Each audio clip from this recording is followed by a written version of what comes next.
It's another episode of the Brett Allen Show.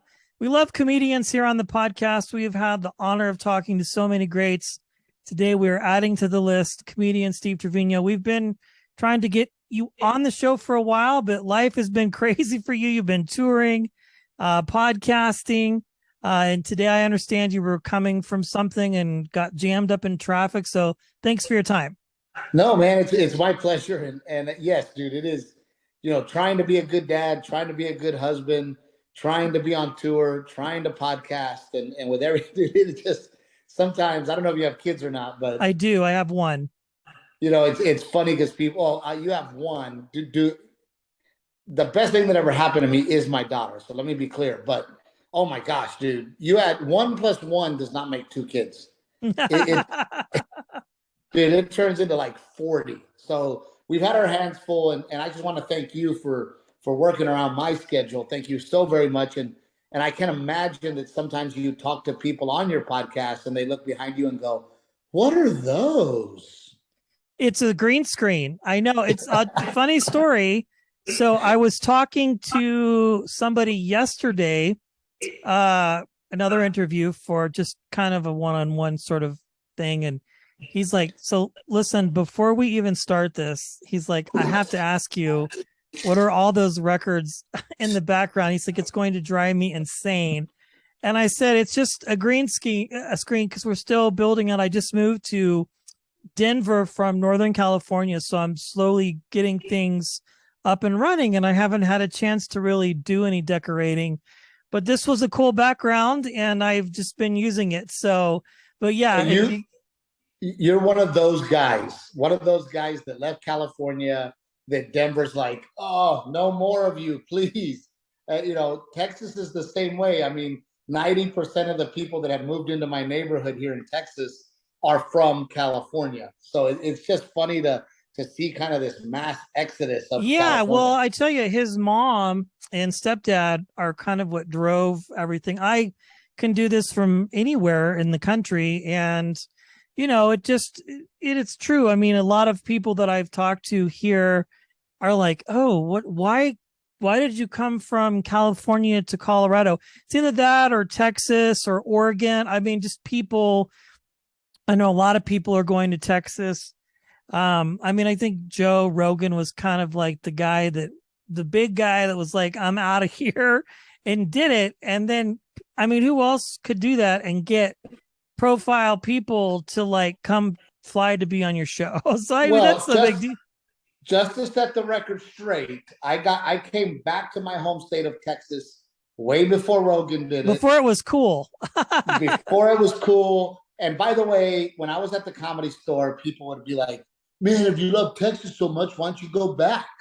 We love it here. And I'm like, no, I plan on going back, and I will go back. And then all of a sudden, now they all came over here, and I'm like, and then everybody goes, man, Joe Rogan started this trend where he was, he moved to Texas, and all the comedians. I'm like, I don't know, he might have started the trend, but I was way ahead of the curve here in Texas. And by the way, I left Los Angeles because, of course, I missed my home of Texas, but I never quite fit in. It was never the speed for me, and I also, there was a lot of, I started to realize that I was not them. I don't have anything against them. I didn't quite fit in. I'm the only guy at the Comedy Store with cowboy boots on. I'm the only guy at the Comedy Store that is talking about, my wife and my kids and those kind of things. And then, I realized, wait a minute, I don't have to be here to have a successful career. So I came back home, and not only has my career gotten bigger, I feel like it has helped my stand-up as well. That's interesting. So you are still, I would assume, you're a regular there at the store performing, but you're hanging out with all these other comedians, and you're talking and doing different things than most of them are doing, right? So was there a sense of, you obviously you fit in there, but was it an uncomfortable feeling as a comic, kind of not really fitting into the typical Comedy Store mold per se? If that makes any sense. I'm just kind of curious. You mentioned that, so I'd kind of like to explore. Yeah, no, I think you hit the nail on the head. I was very uncomfortable, and I didn't I would always, I got so tired of hearing play the game, play Yeah. the game, play the, I don't know what the game is that I'm supposed to play. My thing was I show up, I do as good as I can on stage, and people will see me and like what I do, and my career will get moved forward. But I would hear all the time, Steve, you don't play the game, and I would think to myself, I don't know what you're talking about. I don't know what the game is. I don't know how it's played, but I did learn that I don't think I like the game, Sure. and I don't think I want to play this said unsaid game, and I want to do my own thing, and I think, well, but then remember, I started thinking also, do I want to be 45 years old at the Comedy Store? Because there was guys that were 45 years old with a wife and kids, and I would see them at the comedy with careers, and I would see them at the Comedy Store till 2, 3 in the morning, and I'm thinking to myself, I want to be with my wife. I want to be with my kids. I don't want to be here. But then I started looking at guys like Jeff Foxworthy and Larry the Cable Guy and Jim Gaffigan and Doug Stanhope and Ray Romano, and I started going, wait a minute, those guys aren't at the Comedy Store, and they have wonderful careers. Yeah. And they have families, and they have a life outside of just being a stand-up. And my stand-up needs that. I need the everyday life. I need regular neighbors. I don't need Hollywood neighbors. Sure. So for me, and again, nothing against those guys. Obviously there's been amazing comedians that have come out of that system. It just wasn't for me. I get that. I could see that. It's interesting because it's almost like, you mentioned these guys, Larry and Jeff and whomever, who will go there and perform once in a while and do their thing if they're like maybe working on a special or they've got some sort of awards thing and they're working material out. But then it's like, where does the line get drawn between just doing that and then just having your career almost like defined by the store? Like if you're not at the store, perfect example, I had Mark Normand on a couple years ago. Oh, Mark's fantastic. Yeah, he was hilarious. I kind of made him uncomfortable a little bit because I was just asking normal questions, but he was like, I don't normally talk about this stuff with anybody. So I was like, I don't know what the hell voodoo you're doing. But it's interesting because, it's like LA is a good place to be in the sense of like maybe being seen or observed or picked up on. But he's like, I feel like I've had every bit of a successful career, being in New York. And yet he considers himself, now he's on tour with Bert Kreischer, but like, and even Seinfeld said something to the effect of like largely undiscovered comic, like he hasn't quote unquote broke yet. He said that about Brian Regan too, which I find very fascinating because I consider all of these people, including yourself, to be like on a big level. So I think that's interesting that you made that choice to sort of go, I don't know what the game is, but whatever the game is, I hear that too with this. And it's like, well, I don't know, like if I like it or if I want to play the game, if I can be just successful. Another example, Andrew Schultz, who released his special on his own, bought it back from a streamer. I think, is that maybe the way to kind of shift here where comedy's going, where you can just be now in charge of your brand and not have it belong to somebody necessarily? Well, and I'm glad you brought that up because I don't want to say that. What I will say is that what Andrew Schultz just did, I was doing that 5 years ago. 5 years ago, yeah. I mean, you've never really been like, I'm sure you would, maybe, I don't know. The last 3 specials that I have done, I have self-produced and self-released. Yeah. And that started for me 5, 6 years ago, 7 years ago, where I had gotten to the point where I go, why am I waiting for permission? Why am I waiting for somebody else to tell me that I'm great? And then also, why am I also giving it to somebody to then make money off of my fan base that I created? Right. Why don't I just put it out myself? So, for me, it is a little frustrating that when I see, and Andrew Schultz, God, he's a monster on stage, right? I mean, the guy, I've never met him. I've seen clips here and there. The guy's a monster on stage. So, I understand why he got the publicity, but I'm like, wait a minute. I've been doing this. Yeah. I've been owning specials. And before me, I remember Ari Shafir doing it at the Comedy Store a little bit before I did it, but we own our own channels and we own our own deal, and it's not up to a network or an executive to say, well, this is what we think people want to see, and we don't think it's you, Steve. Well, I beg to differ, and I'm going to do it on my own and show you that now with 1.5 million followers on Facebook and 300,000 on Instagram and another million on TikTok, I think people do want to see it. Yeah. And now we're selling out theaters before I get there, and hey, obviously there is a market for me, and now I reap all the benefits instead of somebody else. So now my YouTube channel is very successful and brings in income, and all my socials are very successful. So now I am my own network, my own channel, my own thing. And Louis was doing it too, right? Where Louis was going, I'm going to cut out the middleman. I'm going straight to consumer, right? So Yeah. it definitely is the way of changing and growing and giving the consumer.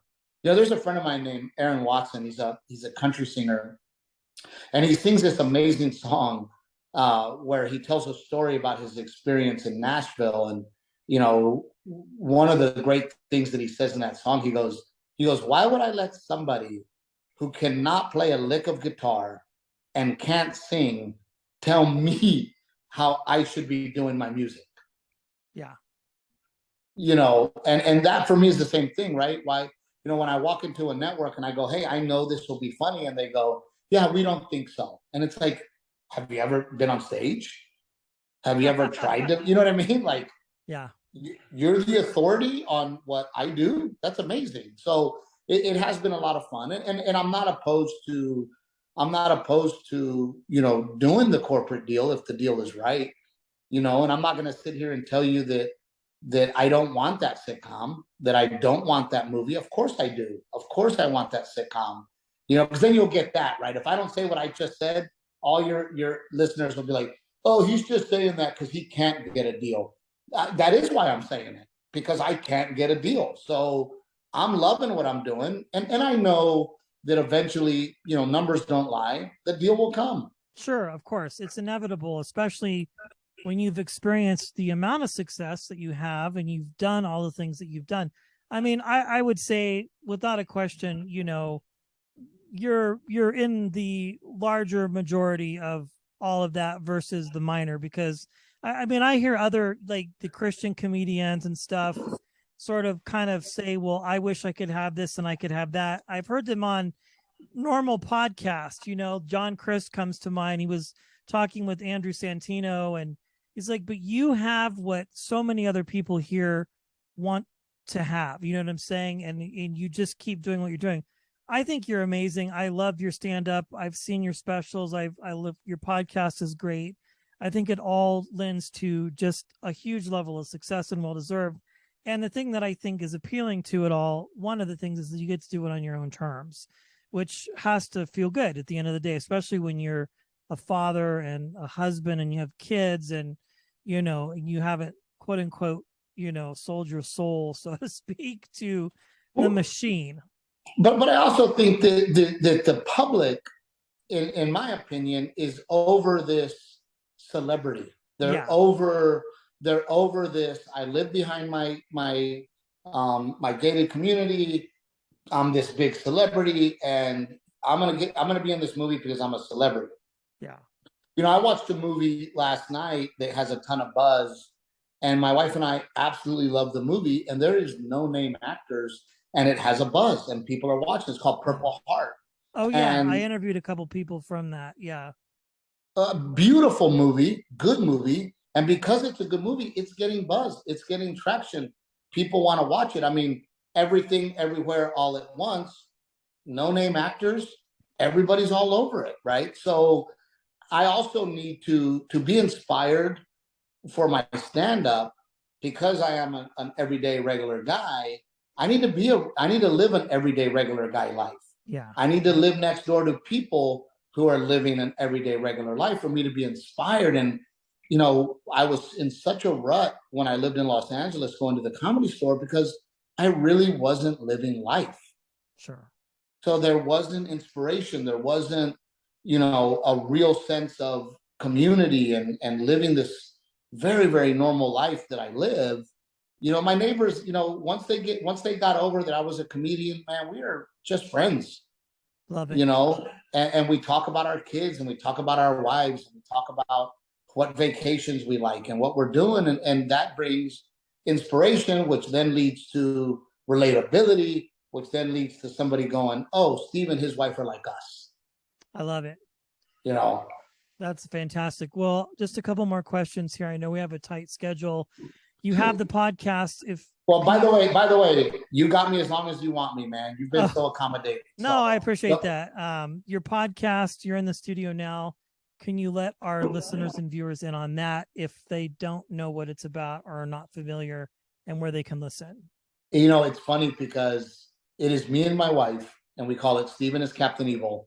And we started it in the pandemic, me and my wife, because we were trapped in a house together and decided, Yes. well, what can we do for fun? And I came up with this idea of what if we did Pardon the Interruption, the sports show, where we only have 2 minutes on certain topics and then we have to move on.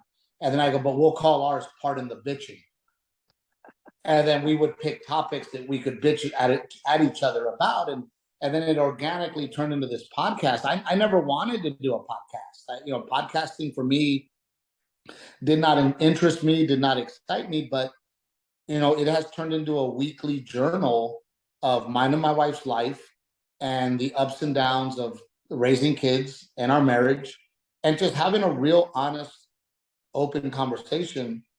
And that's the approach that I've taken with stand-up and with the podcast, that, hey, man, we are not afraid to get into arguments, real arguments, right? We are not hiding behind the filter. We are not hiding.